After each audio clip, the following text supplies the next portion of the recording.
हा जो क्वेश्चन आहे नीट मध्ये आला होता 2018 मध्ये. पहा प्रॉब्लेम काय बघा. At what temperature will the RMS speed of oxygen molecules become just sufficient for escaping from the Earth's atmosphere? तिने तुम्हाला मास दिलेले आहे. मास ऑफ ऑक्सिजन किती आहे? 2.76 into 10 to the minus 6 आहे. बोल्ट्झमन कॉन्स्टंट ची किंमत किती आहे? 1.38 into 10 to the power minus 23 असं आहे. तर तुम्हाला हे ऑप्शन दिलेले आहे. तुम्हाला सर्वांना माहिती आहे पोरांनो, escape velocity at the surface of the earth किती आहे? 11.2 किलोमीटर पर सेकंद आहे. त्याचं रूपांतर आपण काय केलं की जे किलोमीटर आहे ना 10 to the power 3 metre per second केलं. किलोमीटरचं रूपांतर मीटर मध्ये करण्यासाठी 10 to the power 3 त्याला मल्टिप्लाय केलेलं आहे. Oxygen will escape when the RMS speed is किती आहे? 11.2 10 to the power 3 metre per second असेल एवढी स्पीड. तर तो escape होऊन जातो. ओके, पृथ्वीच्या गुरुत्वाकर्षणापासून. पुढे बघा रे, हे फॉर्म्युला आहे तुमचा. कोणाचा फॉर्म्युला आहे? रूट मीन स्क्वायर वेलोसिटीचा फॉर्म्युला आहे. अंडर रूट ऑफ 3k0t/m0 आहे. इज इक्वल टू काय आहे? CRMS आहे. CRMS ची व्हॅल्यू घेतलेली आहे पहिलं. आता इथं बघा आपण काय केलेलं आहे, दोन्हीही बाजूचा काय केलेला आहे इथं वर्ग केलेला आहे की नाही. मग हे t इथं काय होतं बघा, हे असं होतं पारंपरिक काय होतं बघा, हे बघा इथं 3 होतं, हे k0 होतं, हे t आहे अपॉन काय आहे बघा हे m0 आहे. इज इक्वल टू ह्याचा स्क्वेअर केला तर काय होतं रे, हे 11.2 चा काय होतं रे स्क्वेअर होतं आणि 10 to the power ह्याला काय करायचं त्याचा स्क्वेअर करा. 3 into 2 म्हणजे काय झालं, हे 6 झालं. ओके, तर मग आता आपल्याला काय करायचं आहे स्टुडंट्स, आपल्याला इथं 3 ठेवायचं आहे आणि आपण इकडे आणलं हे k0 सगळीकडे येऊन जातं बघा. आपण काय केलं, हे t इथं ठेवलेलं आहे आणि इथं ठेवून ते ह्याला 3 इकडे आणलेलं आहे, k0 इकडे आणलेलं आहे आणि m0 वर येतो. अशा पद्धतीने t इक्वल टू 11.2 चा वर्ग 10 to the power 6 झालं आणि m0 ची किंमत ही आहे किती आहे? 2.76 into 10 to the power minus किती आहे? 26 आहे. तर हे इथून घेतलेले आहे पहा, हे 3 लिहिलं आहे का नाही, 3 लिहिलं आणि k0 ची किंमत आहे 1.38 into 10 to the power minus 27 आहे.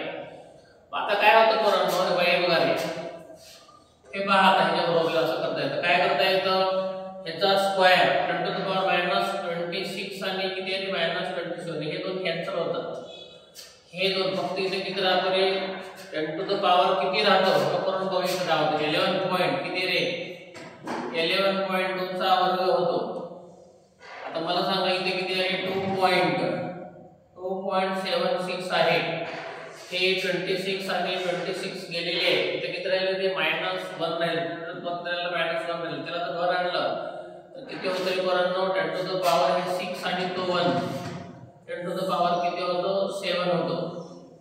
आता डिनॉमिनेटर मध्ये काय आपलं हे 3 आहे इंटू किती रे 1.38 असं आहे. ओके, आता ह्याचं वर्ग करायचं पोरांनो, लॉगच्या सहाय्याने केलं डायरेक्टली उत्तर घेतो किती येतं 8.363 येतं. ओके, तर असा ऑप्शन कुठे आहे पहा आपला 8.363 ऑप्शन कुठे आहे रे 8.363 ऑप्शन आहे. ऑप्शन कोणता आहे तुमचं, ऑप्शन बी आहे की नाही. ऑप्शन बी इथं काय केलं पाहिजे, लॉगचा वापर केला पाहिजे. परत 11.2 लॉग अधिक हा लॉग डिवाइडेड बाय ह्या दोघांचा म्हणजे करून घ्या आणि लॉगचा वापर तिथं तुम्हाला करायचा आहे. ओके, लॉग बुक सोबत असणं आवश्यक आहे. तुम्हाला मी कॅल्क्युलेशन करून दाखवेल कसं करायचं ते. लॉगचा वापर कॅल्क्युलेशन करा, उत्तर हे येऊन जाते. पुढे बघा, पुढचा प्रश्न बघा कसा आहे, की नीट मध्ये आला होता 2019 मध्ये. कसा आला पहा, increase in temperature of a gas filled in a container increase in temperature, temperature जर वाढवला तर कायनेटिक एनर्जी कशी होती म्हणले तुम्हाला सूत्र आहे पोलिसो kinetic energy is directly proportional to temperature आहे. टेम्परेचर वाढला की काय वाढतं कायनेटिक एनर्जी वाढते. म्हणून इन्क्रीज झालं टेम्परेचर इन्क्रीज झालं म्हणजे काय इन्क्रीज होणार कायनेटिक एनर्जी सुद्धा इन्क्रीज होणार. टेम्परेचर वाढला म्हणजे काय वाढतो कायनेटिक एनर्जी सुद्धा वाढते. म्हणून इन्क्रीज इन टेम्परेचर म्हणजे काय होतं रे कायनेटिक एनर्जी सुद्धा काय होते इन्क्रीज होते. म्हणून increase in its kinetic energy. Option D बरोबर. एक वाढलं म्हणजे हे पण वाढतं डायरेक्टली प्रोपोर्शनल अर्थच तो आहे. एक वाढला की दुसरा सुद्धा वाढतो. ओके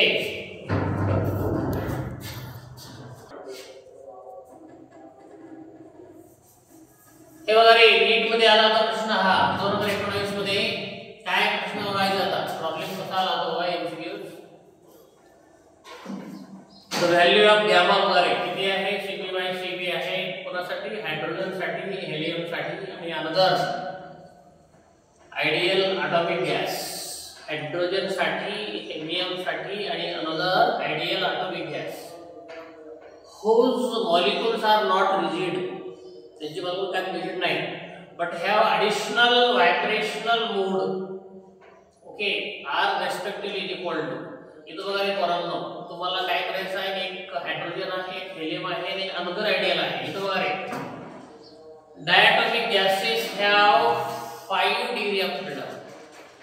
डायटॉमिक मध्ये किती डिग्री असतं रे डिग्री ऑफ फ्रीडम किती असतं डायटॉमिक मध्ये डिग्री ऑफ फ्रीडम 5 असतं पोरांनो. नेग्लेक्टिंग व्हायब्रेशनल मोड काय केलं पाहिजे तर व्हायब्रेशनल मोड सेट केलं पाहिजे. म्हणून फॉर हायड्रोजन साठी बघा काय घ्यायचं रे हायड्रोजन साठी गॅमा 1 1 2 बाय f घ्यायचं आपल्याला. डिग्री ऑफ फ्रीडम हेलियम का डायटॉमिक मध्ये येतो म्हणून f च्या ठिकाणी काय घेतलं आपण 5 घेतलं. काय घेतलं काय 5 घेतलं हायड्रोजन मध्ये लक्षात घ्या डायटॉमिक गॅसेस हा 5 डिग्री ऑफ फ्रीडम आहे. हायड्रोजन मध्ये बघा y1 म्हणजे गॅमा मध्ये 1 2 बाय f आहे. तर f ची किंमत किती आहे पूर्ण इथं 5 आहे 1 2 बाय 5 आहे. एलसीएम काढली 5 यांनी याला मल्टिप्लाय केलं तर किती झालं इथं यांनी याला मल्टिप्लाय केलं करून कसं समजा आता इथं 5 एलसीएम आला नाही का यांनी याला मल्टिप्लाय केला काय झालं ते 5 झालं प्लस किती रे 2 आहे म्हणजे काय झालं हे 7 बाय 5 झाला. किती झाला तो 7 बाय 5 झाला. आता monoatomic gases have 3 degree of freedom. Monoatomic मध्ये किती असतो रे 3 असतो. हे झालं हायड्रोजन. आता हेलियम साठी काय रे तो मोनो आहे म्हणून काय करायचं त्याला गॅमा 2 बरोबर 1 2 बाय f. f ठिकाणी किती येत आपल्याला इथं 3 घ्यायचं. लसाने किती आली ती पॉइंट इथं 3 आली बघा. यांनी याला मल्टिप्लाय करायचं 3 2 इक्वल टू किती रे 5 बाय 3. हे कोणासाठी झालं हेलियम साठी झालं. कोणासाठी झालं ते हेलियम साठी झालं. Considering 2 vibrational modes of diatomic gases किती रे व्हायब्रेशनल मोड किती आहेत 2 घ्यायचं. Have 7 degree of freedom. Vibrational mode किती आपल्याकडे 2 आहेत इथं लक्षात घ्या पोरींनो. Considering 2 vibrational modes of diatomic gases have 7 degrees of freedom. किती असते त्याच्यामध्ये 7 असते. मग काय केलं फॉर गॅस F लिहिलं गॅमा 3 1 2 बाय f. मग आता इथं व्हायब्रेशनल मोड मध्ये हे 7 असते म्हणून 2 बाय 7 केलं. आता लसे व्हॅल्यू 7 पोरींनो यांनी ह्याला मल्टिप्लाय करा हे 7 झालं 7 2 झाले 9 बाय 7. अशा पद्धतीने तुमच्या काय झाल्या ही एक डिग्री ऑफ फ्रीडम आली एक दुसरी आली आणि ही तिसरी आली. 7 बाय 5 इथे किती रे 5 बाय 3 इथे किती रे 9 बाय 7. अशा पद्धतीने गॅमा 1 गॅमा 2 गॅमा 3. गॅमा 1 किती रे 7 बाय 5 आहे. गॅमा 2 किती आहे 5 बाय 3 आहे आणि गॅमा 3 किती आहे 9 बाय 7 आहे. तर असं ऑप्शन कुठं आहे ते आपण शोधा. 7 बाय 5 5 बाय 3 9/7 हे ऑप्शन कुठे येतो ते हे बी मध्ये येतं. ठीक आहे. तर इकडे या बरं. हे प्रश्न केव्हा आला होता रे? जेडब्ल्यूई मेन मध्ये आला होता, सप्टेंबर 2020 मध्ये आला होता प्रश्न. काय प्रश्न बघायचा आहे इथं? An ideal gas in a closed container is slowly heated and its temperature increases. Slowly heat येत गेलं त्याचं कारण काय झालं? टेम्परेचर वाढत चाललेलं. Which of the following statement are true? कोणतं स्टेटमेंट बरोबर आहे ते तुम्हाला इथं शोधायचं आहे. पूर्ण पहा. आपण काय करतो आहे? गॅसला हीट देतो आहे, तर काय काय चेंज होतो पहा. गॅसला जर आपण हीट दिले तर mean free path of the molecules decreases. तर काय होत नाही, जेव्हा आपण हीट देऊ तेव्हा मीन फ्री पाथ काय होत नाही, डिक्रीज होत नाही. मीन फ्री पाथ म्हणजे काय रे? एकदा कोलिजन झालं दोन गॅस मॉलिक्युल्सचं, तर दुसऱ्या कोलिजन पर्यंत तो फ्रीली मूव्ह होतो. तर त्याला म्हणायचं, तो जो अंतर कापलेला आहे त्या अंतराला काय म्हणायचं? मीन फ्री पाथ म्हणायचं. समजून घ्या. आता इथे हे दोन गॅस मॉलिक्युल्स आहेत, इथे गॅस मॉलिक्युल्स आहे. हे दोन गॅस मॉलिक्युल्स काय झाले? एकमेकाला इथं टक्करले. काय झालं? इथे दोघांचं काय झालं? कोलिजन झालं. कोलिजन झाल्यानंतर दोन्ही गॅस मॉलिक्युल्सचं कोलिजन झाल्यानंतर तो गॅस मॉलिक्युल इकडे जातो किंवा इकडे काय जात असतं. मग इथून ह्या दुसऱ्या कोलिजन होईपर्यंतचा जो मार्ग आहे किंवा जो अंतर आहे त्याला आपण काय म्हणत असतो? मीन फ्री पाथ म्हणत असतो. मग असं गॅस मॉलिक्युलचं काय होतं रे? कोलिजन होत राहतं. मग हे होत असताना आपण काय केलं? टेम्परेचर वाढवलं. काय वाढवलं? टेम्परेचर वाढवलं. तर तेव्हा मीन फ्री पाथ मॉलिक्युल्स काय होतं रे? डिक्रीज होतो म्हणलेलं आहे. तर डिक्रीज वगैरे काही होत नाही. म्हणून हे पहिलं काय करणं चुकीचं आहे. डिक्रीज होत नाही, जो आहे तोच राहतो. मीन फ्री पाथ म्हणजे काय?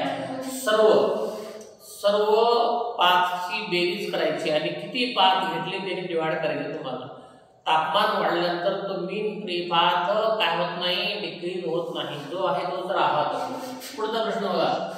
The mean collision time between the molecules decreases. Mean collision time. जसं path difference, mean path change होतं तसं mean collision time सुद्धा काय होत नाही? चेंज होत नाही. म्हणून हे सुद्धा कसं आहे बोलणं चुकीचं आहे. पुढचा प्रश्न आहे number 3. The mean free path remains unchanged. तर mean free path काय होत नाही? बदलत नाही. म्हणजे हे कसं आहे रे? हे बरोबर आहे. मीन फ्री पाथ काय होत नाही? चेंज होत नाही, म्हणजे बदलत नाही. हे बरोबर आहे. हे बरोबर आहे. पुन्हा the mean collision time remains unchanged. Mean collision time सुद्धा बदलत नाही. म्हणजे तिसरं आणि चौथं हे मुद्दे बरोबर आहे. पहिले दोन मुद्दे चुकीचे आहेत. तर याच्यावरून कोणतं? जेडब्ल्यूई मेन मध्ये आला होता 2020. लक्षात घ्या. समजू नका की बाबा हे सोपा प्रश्न आहे कसं काय. तर ते तुम्हाला हे बेसिक नॉलेज माहिती पाहिजे. थेरीवर सुद्धा प्रॉब्लेम्स असतात. लक्षात घ्या. थेरी चांगली असेल तर हे प्रॉब्लेम चुकणार नाही तुमचा. तर हे मीन फ्री पाथ चेंज होत नाही, म्हणून हे बरोबर आहे. Mean free path remains unchanged. The mean collision time remains unchanged. दोन्ही पण बदलत नाही. असं पहिलं बरोबर आहे, हे चुकलेलं आहे. फर्स्ट सेकंड बरोबर आहे. हे पहिलं चुकलेलं आहे, हे मात्र बरोबर आहे. हे चुकलेलं आहे आणि हे बरोबर आहे. एक बरोबर चालत नाही, दोन्ही पण बरोबर पाहिजे ना, म्हणून हे चुकलेलं आहे. इथं पहिलं चुकलं, चौथं बरोबर आहे का नाही? म्हणून हे सुद्धा आपण चुकीचं द्यायचं. इथं तिसरं आणि चौथं हे बरोबर आहे, म्हणून हे बरोबर. लक्षात घ्या. म्हणून डी आन्सर बरोबर तुमचं. मीन फ्री पाथ रिमेन्स अनचेंज्ड. मीन कोलिजन टाइम रिमेन्स अनचेंज्ड. हे दोन्ही पण कसे तरी अनचेंज्ड आहेत. ओके, लक्षात आणून घ्या. तर हे प्रॉब्लेम्स घ्या. तुमचा हे प्रॉब्लेम नंबर 7 जो आहे ना, एमएसटी सीईटी 2020 मध्ये आला होता. पहा प्रश्न कसा आहे. The root mean square velocity of molecules of a given mass किती आहे? C1 आहे. टेम्परेचर किती आहे? 27 डिग्री आहे. when the temperature increased to किती आहे? 27 आहे. The root mean square velocity c2 the ratio कोणता काढतो मला c2 बाय c1 काढायचा अतिशय सोपा प्रश्न आहे तुम्हाला रूट मीन स्क्वायर वेलोसिटीचा फॉर्म्युला आहे पोरांनो किती रे c = 3RT/m हा फॉर्म्युला आहे की नाही कोणता फॉर्म्युला आहे c1 किती आहे 3RT/m आहे मग c1 घेतल्यामुळे इथं t1 घ्या बाकी सर्व कॉन्स्टंट लक्षात घ्या हे पहिला आहे c1 म्हणून इथं t1 घेतलं r आणि m कॉन्स्टंट आहे आता c2 म्हणजे काय रे 3RT2/m आहे लक्षात घ्या पोरांनो आता c2/c1 चा तुम्हाला रेशो पाहिजे c2/c1 चा हे c2 ची किंमत लिहिली दोन्ही वर्गाळामध्ये आहेत म्हणून c1 ची उलटी केली मी वर m लिहिला आणि खाली m लिहिलं आता काय होतं बघा इथं इथला हा m गेला पोरांनो हा m गेलेला आहे कॅन्सल होतो आहे त्याच्यानंतर हे 3R हे पण कॅन्सल झालेलं आहे आता वर t2 राहिला खाली t1 राहिला ओके मग तुम्हाला माहिती आहे का पोरांनो t1 किती आहे आणि t2 किती आहे हे t1 आहे t1 27 आहे आणि हे t2 आहे मग मला सांगा t2 ची किंमत किती आहे 327 आहे हे डिग्री मध्ये आहे डिग्रीचं रूपांतर केल्विन मध्ये करत असताना 273 मिळवला पाहिजे तो 327 + 273 आणि t1 आपल्याकडे 27 आहे 27 ला बघायचं 273 करायचं मग काय करायचं करून बघा इथे ह्या दोघांचं ऍडिशन करा किती आले रे 600 येतो किती येतो 600 येतो दोघांचं ऍडिशन करा किती येतो रे हे 300 येतो हे 600 आले पहा हे बघा रे किती आहे बघा हे 600 आहे आणि ते किती आहे हे 300 आहे मग आता काय होतं हे इकडचे 2 शून्य गेले मग ते हे 2 शून्य गेले हे 2 शून्य गेले 3 1 3 आणि 3 2 6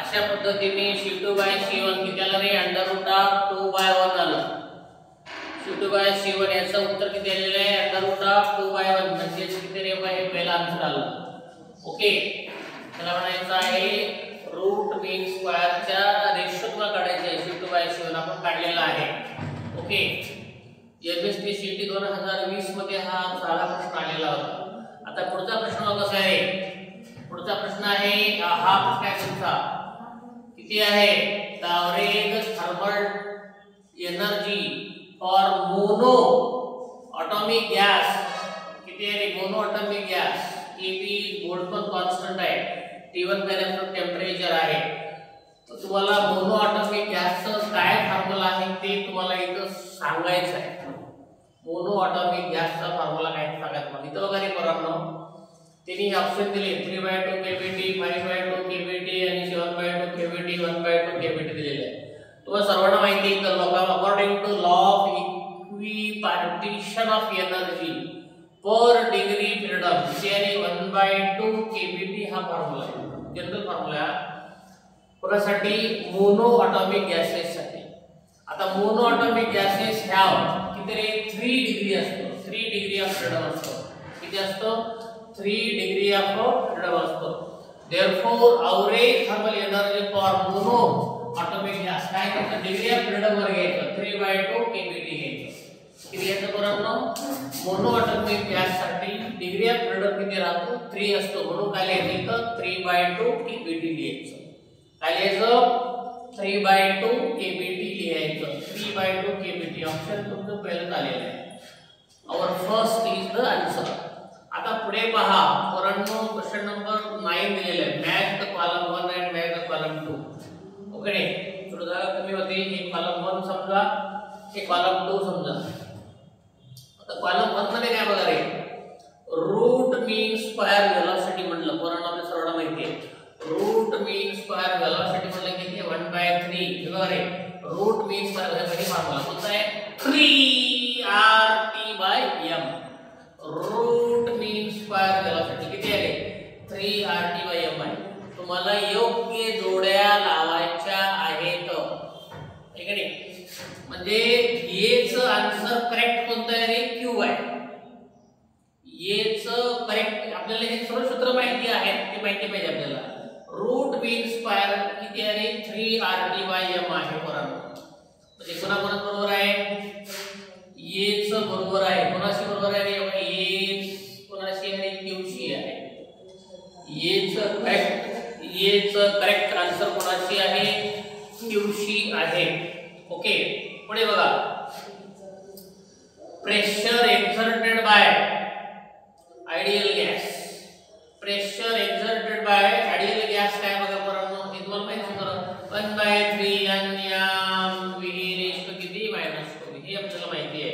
म्हणून मी आता काय करतो, हे बी पासून कुठे आहे, हे बी पासून तर हे पी पर्यंत कधी बी पासून कुठपर्यंत आहे, हे पी पर्यंत आहे. म्हणजे A2Q झाला आणि B2 काय झाला रे, P झालेला आहे. हे दोन तुम्हाला लक्षात आले.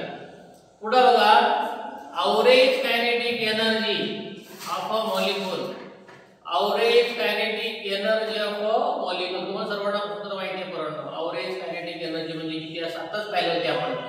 3/2 kBT होईल बघा. नाही किती आहे एव्हरेज थर्मल एनर्जी, किती आहे 3/2 kBT. 3/2 kBT किती bye 2, 3/2 kBT.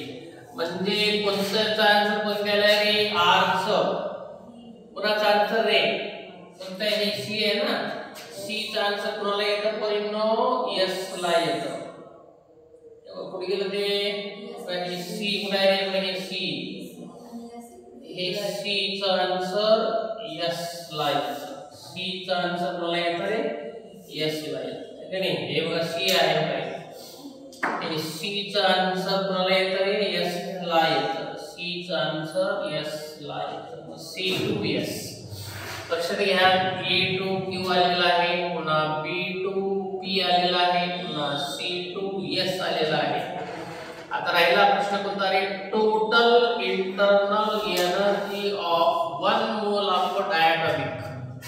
1 mole of diatomic ह्याला म्हणायचं D2 हे कोणतं रे बघा, D2 कोणता आहे, D2R. कोणता आहे तो, D2R आहे. D2R. आता आपल्या सर्वच लक्षात आलेले आहे. पुन्हा एकदा कोण घे पोरांनो, रूट मीन्स पाहिजे कोणते आहे, √3RT/m आहे.